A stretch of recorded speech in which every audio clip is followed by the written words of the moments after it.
Hello everyone, welcome to Here We Go. The theme of this lesson is inside liberties versus outside liberties. Let's look at a simple example on the upper left. In this pattern, these two black stones are engaged in a fight with these two white stones, and both have two liberties left. However, from Black's perspective, White's two liberties are not the same. One is an inside liberty and the other is the outside liberty. So for Black, this point, D19, will be an inside liberty, while this liberty, F19, will be an outside liberty. So, what difference does it make? The difference is that when Black occupies an inside liberty, it will fail, because Black only has one liberty left, and White can capture Black. Thus, it is correct to play on the outside first. If Black plays here, and Black will win this race to capture. Therefore, this simple example illustrates that we should always consider occupying the outside liberties, because playing on the inside will decrease your own liberties as well. Now let's look at a similar example on the upper right. In this example, what we need to be careful about is this tiger's mouth. Black cannot come in here. If Black plays here, White will capture Black, and this will be an unnecessary ko. Therefore, Black's first move on the outside liberty should be this. White will reduce Black's liberty as well, but Black will win the race, like this. So once again, Black must play on the outside in order to win.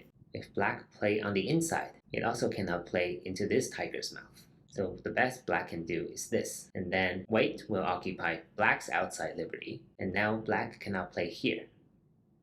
Although in this scenario, Black can still win by playing here, because White cannot come in. White can only play here, Black will be able to capture White.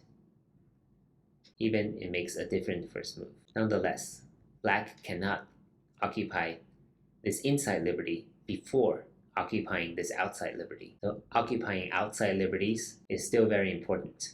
Now let's look at a slightly more challenging variation on the bottom left. Here it is White to move. Again, let's try the outside liberties first. There are 2 points, this one and this one. As we can see, this one is an Atari on this black stone, so Black must connect.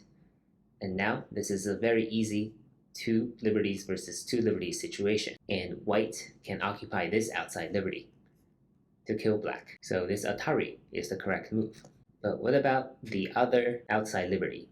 Can White occupy this first? That's our question. So you might think that White occupies this outside liberty, Black will also occupy this outside liberty, and now White can play this Atari. If Black connects, White will capture. So the result is the same. Is it? No. Because if White plays here first, Black will be able to occupy this very important point, threatening to break out of White's enclosure. So White must play here, and now White no longer has the Atari. Now Black occupies the outside liberty, and this becomes a seki, which we'll talk about in another lesson. So now neither side can move. If White moves, White will be captured. If Black moves, Black will be captured. So neither side will move, and both sides live. Therefore, it is very important to consider the sequence. White must play the Atari first. Otherwise, Black will play the same spot, and White will fail to capture Black. This will be a seki, a mutual life pattern. Lastly, let's look at the bottom right.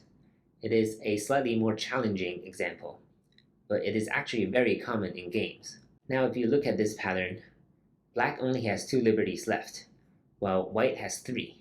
Therefore, in order to win, Black can no longer simply occupy the outside liberty, because it is really short on liberty. It is 2 versus 3. So if Black does this, White will easily capture Black like this or this. So this is like an exception to the rule, and that's what makes Go fascinating and challenging. You might think Black will extend to the first line. White occupies the outside liberty, and Black can also occupy the outside liberty. And once again, we have a seki, right? If White plays, White will be captured. If Black plays, Black will be captured.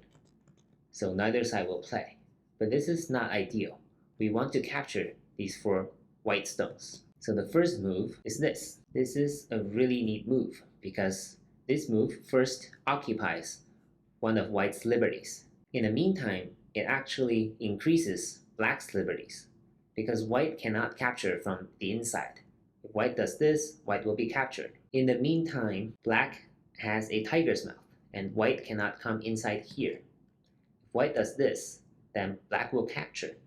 So the best white can do is extend down to the first line.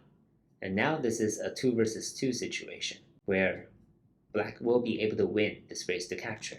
So this first move here is really crucial and really special because it reduces white's liberty and actually increases black's liberty from 2 to 3. And please remember this pattern when you see it in real games or other capture race problems. So the general rule from this lesson is that we should always consider occupying the outside liberties first. But of course, there are really neat exceptions to this rule that you should remember as well. Overall, every capture race should be considered case by case, and you should consider all the possibilities and be really careful when you proceed. Thank you for watching.